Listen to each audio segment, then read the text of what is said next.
Hello friends, welcome back to SSC smart classes. बहुत बहुत स्वागत करता हूं आपका एसएससी स्मार्ट क्लासेस में। इससे पहले मैंने आपको इंडस वैली सिविलाइजेशन के बारे में बताया था। अब उसके बाद आपका वैदिक पीरियड आएगा और कंप्लीट मैं आपको ये नोट्स जो है वो जब भी कंप्लीट होंगे पीडीएफ इसकी मैं डिस्क्रिप्शन में डाल दूंगा, आप चेक कर लीजिएगा। और ये one of the best notes होंगे आपकी। कंप्लीट इंडियन हिस्ट्री आपको कुछ लेक्चर्स में मिल जाएगी और एक पीडीएफ के रूप में आपको मिल जाएगी। तो हम पढ़ते हैं वैदिक पीरियड के बारे में, और ये इस तरह से होगी कि आपको बिल्कुल स्टोरी वाइज सारी चीजें जो है वो समझ आएंगी। इससे पहले वाला लेक्चर आपने इंडस वैली सिविलाइजेशन वाला नहीं देखा है तो जाके देख लीजिएगा। देखिए, भारत में सबसे पहले ईरान के लोगों ने प्रवेश किया, जिसको हम आर्यन जो आर्यन कहलाए। इन आर्यन ने युद्ध में द्रविड़ों को पराजित कर दिया, वह शासन जो है वो स्थापित कर लिया। इसके द्वारा जो सभ्यता कहलाई वो वैदिक सभ्यता कहलाई। यह लगभग 3200 साल पुरानी बात है। ग्रामीण सभ्यता थी, पशुपालन इनका मुख्य व्यवसाय था, जिससे पता लगता है ये लोग कृषि करते हैं, पशुपालन करते हैं। तो ग्रामीण जो थी सिविलाइजेशन थी। लोहे के औजार मिले, मतलब लोहे के साक्ष्य यहाँ पे मिले थे। घोड़ा जो था यहाँ का मुख्य पशु था। ये लोग अस्त्र शस्त्र कवच बनाना जानते थे। उसके बाद देखिए वैदिक पीरियड।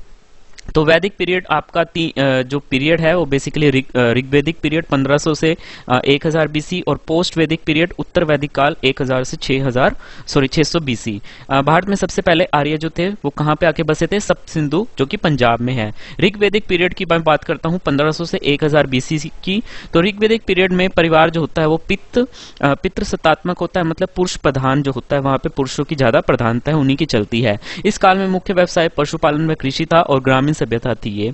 उसके बाद देखिए वैदिक जो साहित्य या वैदिक पीरियड, वेदों की संख्या कितनी है? 4 है। वेदों की संख्या 4 है। कौन कौन से 4 वेद हैं? ऋग्वेद है, यजुर्वेद है, सामवेद है और अथर्ववेद है। ऋग्वेद सबसे प्राचीन वेद है और ऋग्वेद से लिया गया है अस्तोमा सदगमय। उसके बाद देखिए 10वां मंडल जो है इसमें, पहले तो मैं बता देता हूं, इसमें 10 मंडल हैं। तो इसका जो 10वां मंडल है यमुना और गंगा नदी का उसमें उल्लेख है। पुरुष प्रधानता है इंद्र का, जिसमें 250 बार उल्लेख किया गया है, और गायत्री मंत्र का भी उल्लेख इसी वेद में है। उसके बाद देखिए ऋग्वेद है, इसका जो संकलन है, इसके बारे में जो इन्फॉर्मेशन और जो चीजें इकट्ठी की गई हैं वो किसने लिखी है? ठीक है, किसके द्वारा की गई है? तो ये कृष्ण देवपायन वेद व्यास जी। इसमें देवताओं की स्तुति में गाए जाने वाले मंत्र हैं। देवताओं के बारे में अच्छा बोला गया है। इसमें 10 मंडल हैं, 10,462 मंत्र और 1028 सूक्त हैं। किस मंडल को वश मंडल कहा जाता है? वंश मंडल दूसरा व 7वां। सबसे पुराना मंडल है ये, दूसरा व 7वां। नवीन मंडल सबसे कौन सा है? 10वां है, और इसमें पुरुष सूक्त में शूद्रों का उल्लेख है। शूद्र बेसिकली थोड़ी सी लोअर कास्ट, लोअर मानी जाती है, मतलब ठीक है, क्षत्रिय जैसे सबसे विजयी माने जाते हैं, शूद्र सबसे नीचे माने गए हैं। जैसे नाई वगैरह जो थे उस टाइम पे शूद्र में काउंट होते थे। 9वां मंडल समर्पित है सोम को। जो ऋग्वेद का पाठ करता है उसे क्या कहते हैं? उसे होत्र कहते हैं। और ऋग्वेद की सबसे पवित्र नदी को हम क्या बोलते हैं? सबसे पवित्र नदी को बोलते हैं हम सरस्वती नदीत्य। नेक्स्ट देखते हैं सामवेद। सामवेद का उपवेद क्या है? गंधर्व वेद। ठीक है, तो इसका उपवेद। और सामवेद के प्रथम दृष्टा वेदव्यास के शिष्य जैमिनी को माना जाता है। इसका पाठ करने वाले को उद्गात्र बोलते हैं, सामवेद के पाठ करने वाले को। इस वेद को भारतीय संगीत का मूल कहा जाता है। आगे देखिए यजुर्वेद, इसमें 2000 मंत्र और 40 मंडल है। हाथियों को पालने का उल्लेख इसी वेद में मिलता है। कर्मकांड और यज्ञ की पर बल दिया गया। इसमें कर्मकांड प्रधान ग्रंथ है। कर्मकांड इसमें मतलब इसी में होते हैं। और इस वेद में सर्वप्रथम किसका उल्लेख मिला आपको? वाजपेयी और राजसूय का। इस वेद का पाठ करने वाले को क्या कहते हैं? अध्वर्यु। आगे देखिए अर्थवरवेद। थोड़ा सा ये कट रहा है, लेकिन ये अर्थवरवेद के बारे में आपको बता रहा हूं। ठीक है, इस वेद की 2 शाखाएं हैं, शौनक और पिप्लाद। ठीक है, अर्थवरवेद को ब्रह्मवेद भी कहा जाता है। इस वेद में तंत्र मंत्र, जादू टोना, विज्ञान और भारतीय औषधि संबंधित जानकारी है। इस वेद का पाठ करने वाले को ब्रह्म कहा जाता है। इसके 3 उपनिषद हैं, मुंडका, मांडुक्य और प्रश्न। इस वेद में कोई अरण्यक नहीं है। इस वेद में किस राजा को उल्लेख है? राजा परीक्षित। और राजा परीक्षित को इन्हें मृत्यु लोक का देवता जो है वो बताया गया है। आगे देखिए इस वेद में तंत्र मंत्र, जादू टोना, विज्ञान और भारतीय औषधि संबंधी जानकारी है। इस वेद का पाठ करने वाले को ब्रह्मा कहा जाता है। इस वेद में 3 उपनिषद हैं, मुंडका, मांडुक्य, प्रश्न। इस वेद का कोई अरण्यक नहीं है। इस वेद में किस राजा को उल्लेख है? राजा परीक्षित। इन्हें मृत्युलोक का देवता कहा गया है। उसके बाद देखिए वेदांग। कुल वेदांग की संख्या कितनी है? 6 है। व्याकरण वेदाई, शिक्षा वेदाई, छंद वेदाई, ज्योतिष वेदाई, कल्प सूत्र वेदाई, निरुक्त वेदाई। तो वेदांग कितने हैं? 6 हैं। आपके नाम मैंने आपको बता दिए। नेक्स्ट देखिए उपनिषद। भारतीय दर्शन का स्रोत पिता जनक उपनिषदों को ही कहा जाता है। ठीक है। भारतीय दर्शन का स्रोत पिता जनक उपनिषदों को ही कहा जाता है। इन्हें ब्रह्म विद्या भी कहते हैं। भारत का राष्ट्रीय आदर्श वाक्य सत्यमेव जयते कहां से लिया गया है? मुंडको उपनिषद से लिया गया है। उपनिषदों की संख्या कितनी है? 108। ये इंपॉर्टेंट क्वेश्चन है।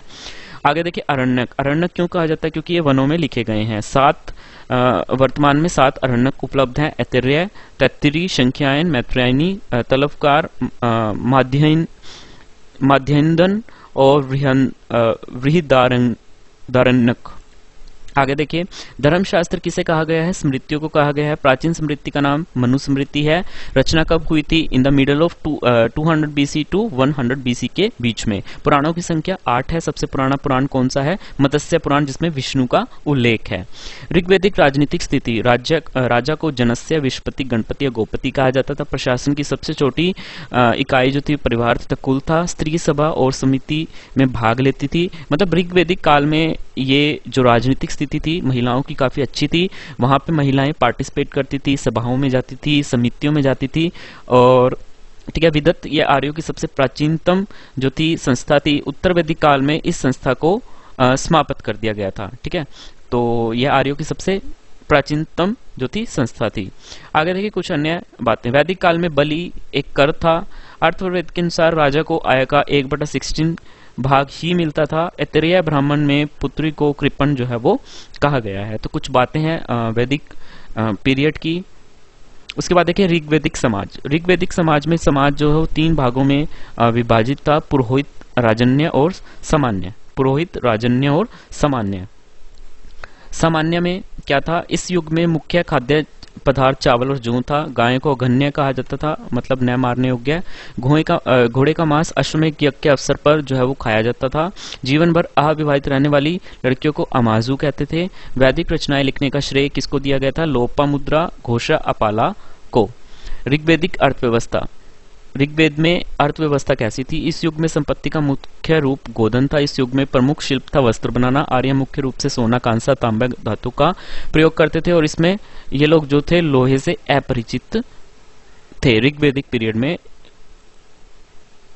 इस युग में मुख्य पदार्थ आगे देखिए ये है आपका ऋग्वैदिक धर्म। अच्छा, ये कंप्लीट हो गया। इस काल में दास प्रथा प्रचलित थी। ऋग्वैदिक धर्म। सोम को पेय पदार्थ का देवता माना गया है ऋग्वैदिक धर्म में।